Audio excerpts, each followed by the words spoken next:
the Weather Channel. Don't forget to, you can take your browser over to supertalktv.com. You'll see I'm not alone in the studio. I have a friend and fellow registered dietitian, Donna Speed, joining me. She is here on behalf of the Dairy Alliance to talk about the fact that September, which today is September 1st, yes, 1 month closer to Christmas is pretty much what people are thinking. It is National Family Meals Month, which I think is a cool sort of national thing to promote and talk about and bring awareness to the fact that it's important to sit down and have meals as a family, with a family, and all the benefits that go with that. So, welcome. Thank you. I'm glad to be here, Rebecca. Let's talk about National Family Meals Month. What is the purpose? Why are family meals so important? Well, we just don't eat together as a family anymore. Everyone has soccer, basketball, tumbling, you name it, families are going everywhere. And it's important to plan ahead and to plan meals that will still be healthy. Now, you can get some fast food that can be healthy, but if you can plan meals, you can save on your pocketbook. You can save on your pocketbook, too. And I love the research behind it that says kids who sit down and at least have a meal, whatever that looks like, right? And it can be, even if you sit down and have it at the ball field together, it's the connectiveness of it. They do better in school. They eat more fruits and vegetables. They have less behavior issues, which I think is interesting, kind of research behind that. And we've lost that in the hustle and bustle. So I know two different generations here. Did you grow up eating dinner with your family? Yes, I did. Every night.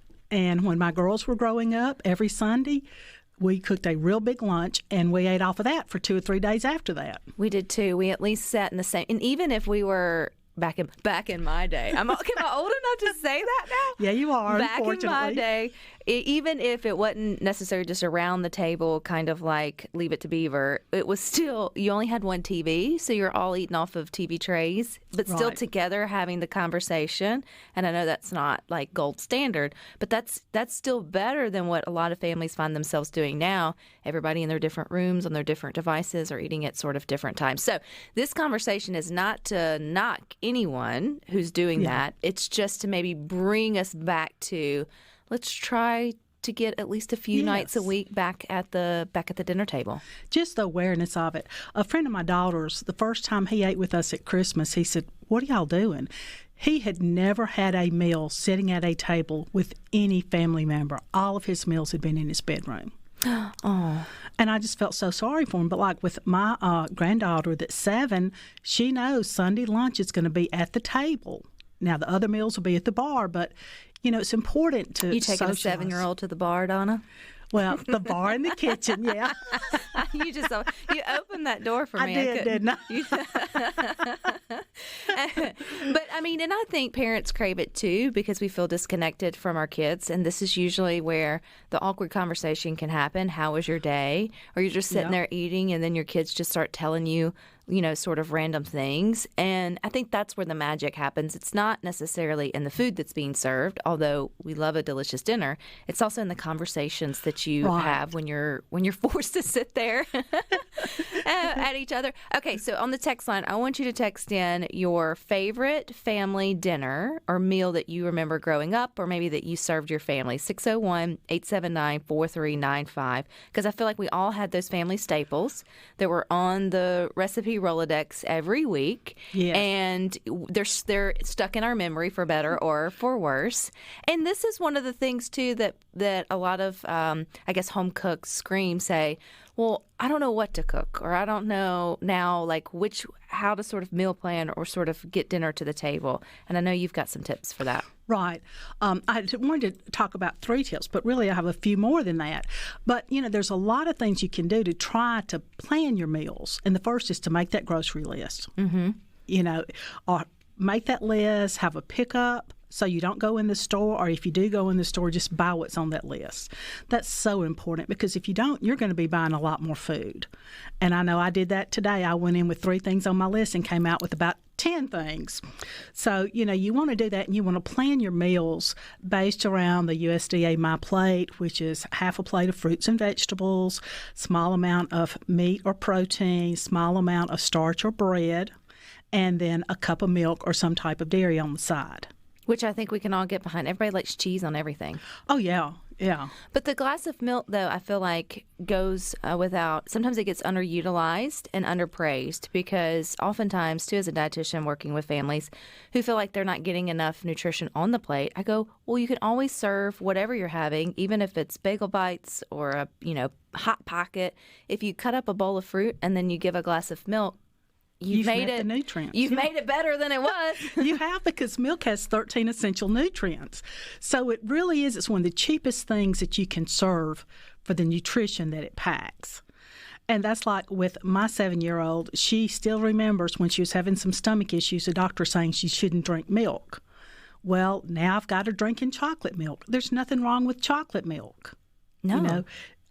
She'll drink it, but a lot of times she'll have cheese and cherry tomatoes and blueberries or strawberries. And that's her meal. That's what she likes. She may have crackers or popcorn. I definitely feel like we overthink dinner time to our demise sometimes, Donna, where we feel like it now that we're in this Instagram-worthy world, or that every recipe has to be from scratch and it has to have weird ingredients. And when you think about the basics, like if you can brown meat, your recipe ideas are pretty endless. You've got spaghettis, you've got tacos, you've got casseroles sort of galore. A tamale pie that I do that has cheese in it. I make up meatballs and freeze them, and then I'll just thaw out 1 or 2 meatballs. And that has cheese in it, has some chopped up broccoli and carrots in it, but she doesn't know that. And it's just little easy things like that we can do. On the Dairy Alliance website, dairyalliance.com, thedairyalliance.com, we have several good recipes that will help a lot. But, when you prep, get your children involved too, because prepping could be as easy as when you're getting ready to cook a chicken, you cook an extra chicken and you freeze it. But let your kids help peel the carrots, chop the broccoli, wash the potatoes. That's so good for them to learn how to do things also.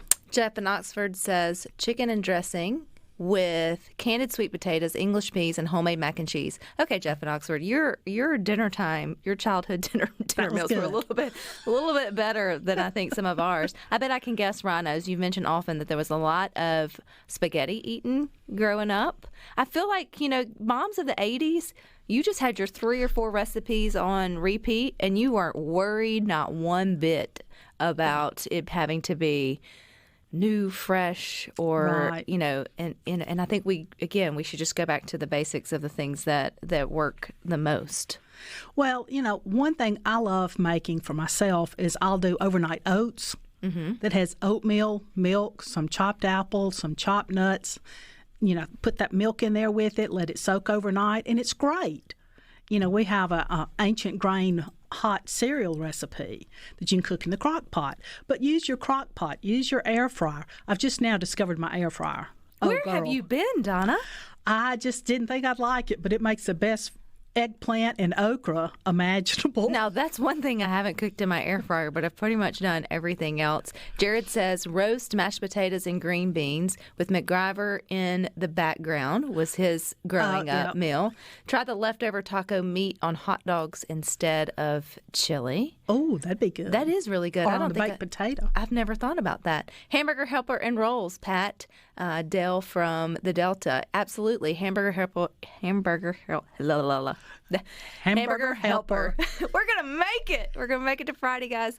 Is on repeat at our house because the kids love it. The kids love it, right? And you just pair that with a glass of milk and a bowl of fruit, and then you've got it. And then chili verde. We're coming into chili season. We're coming into soup and stew and making that big pot of taco soup or something like that, and it being able to last at least a few nights in the week. Jeff did say that was usually for Sunday lunch after church. Okay, you're bringing us back that makes sense. Equal playing fields there. I was thinking, man, your mom went all out for that.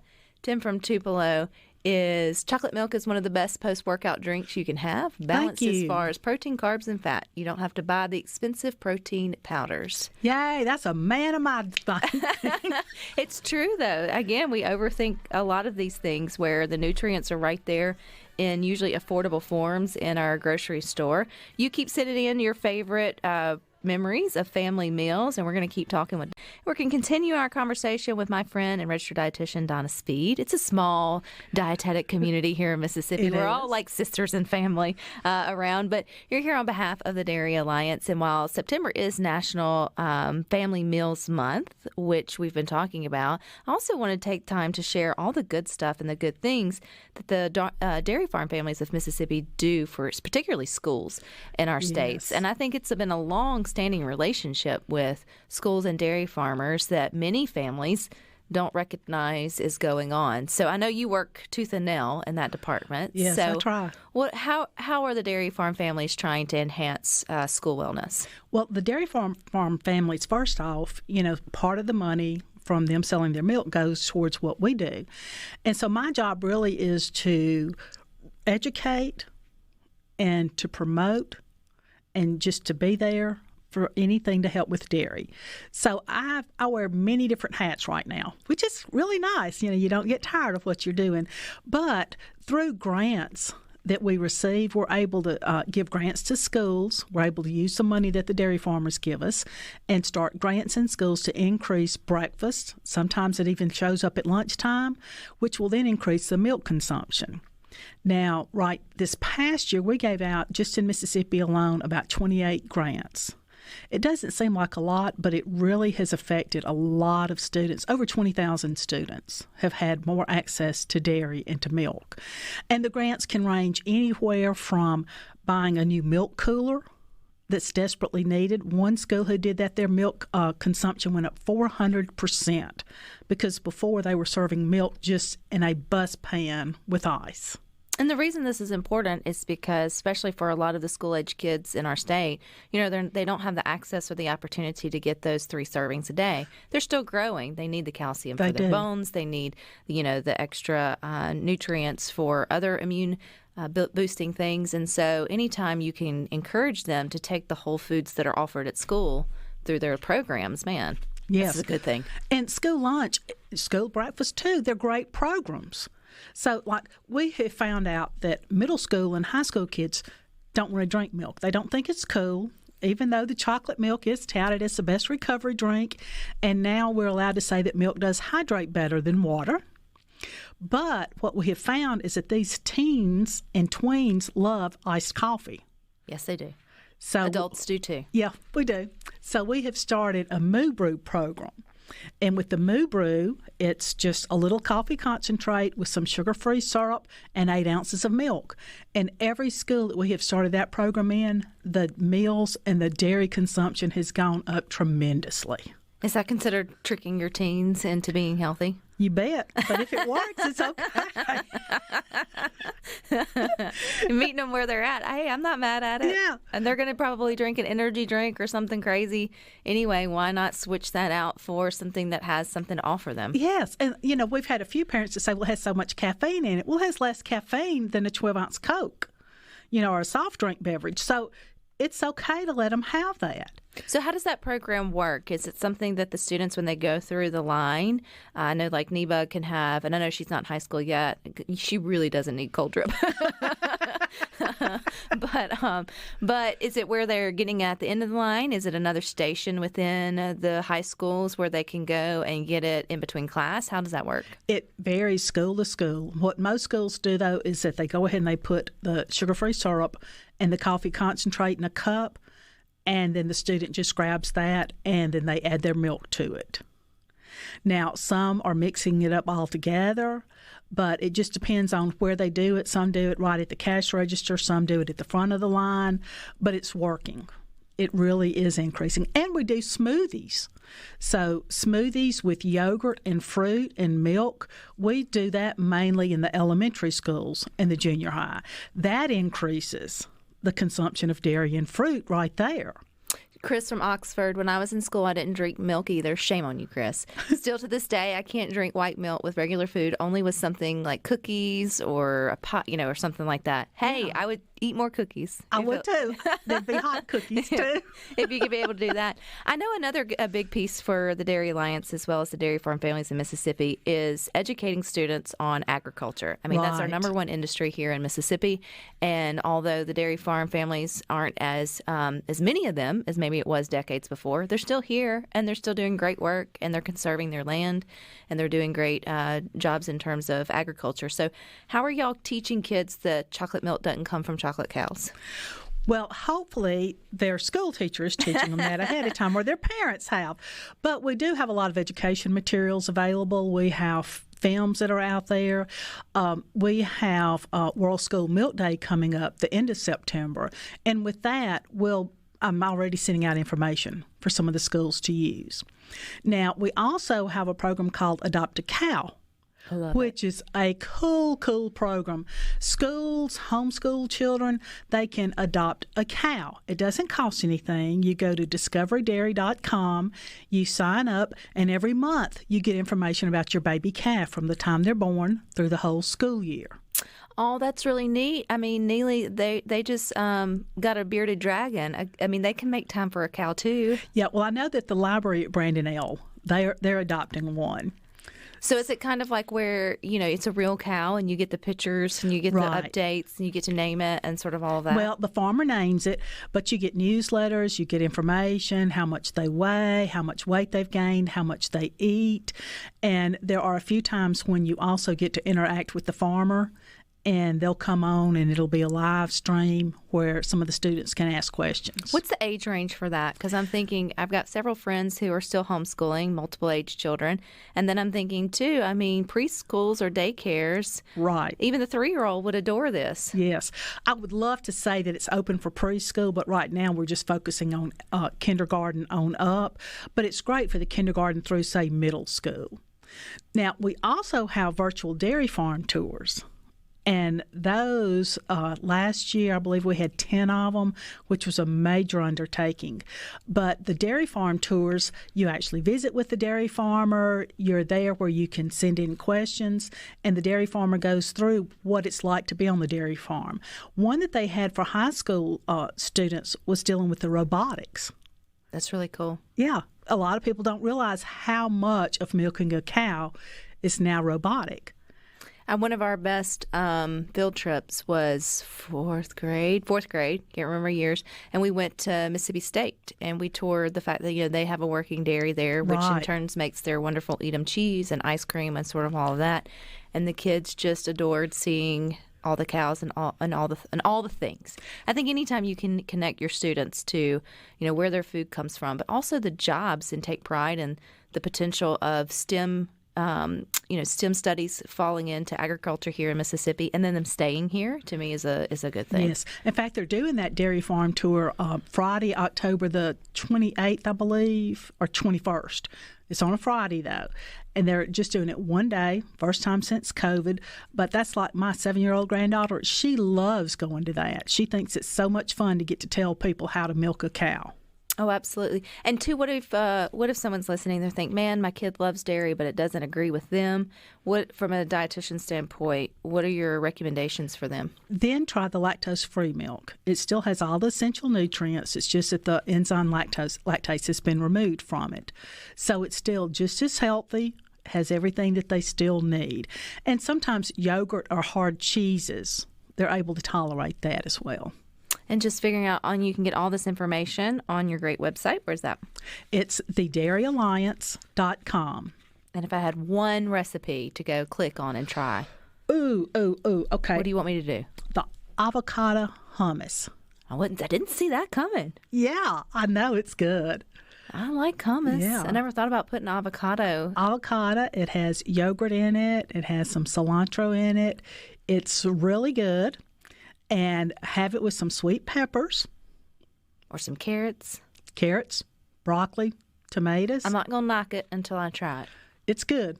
But if you're into other just family meals, too, I know y'all have casseroles and traditional sheet pan recipes and all of that there. Yeah, we do. We have all the meats. We have desserts, breads, several smoothie recipes, a peanut butter dip that's with peanut butter with yogurt, and you have it with apples or fruit. And don't forget, too, every time you go to the grocery store and you buy milk, cheese, or yogurt, you're helping to support the dairy farm families in Mississippi. So that's a good thing as well. Donna, where do we go? What's the website? TheDairyAlliance.com. All right. If we want to, a cow. A cow, if you want to adopt a cow, DiscoveryDairy.com. If you want a cow, it's probably not on that website, but if you want to adopt one. All right. Thank you for your time. You guys stick with us. We got more for you up next.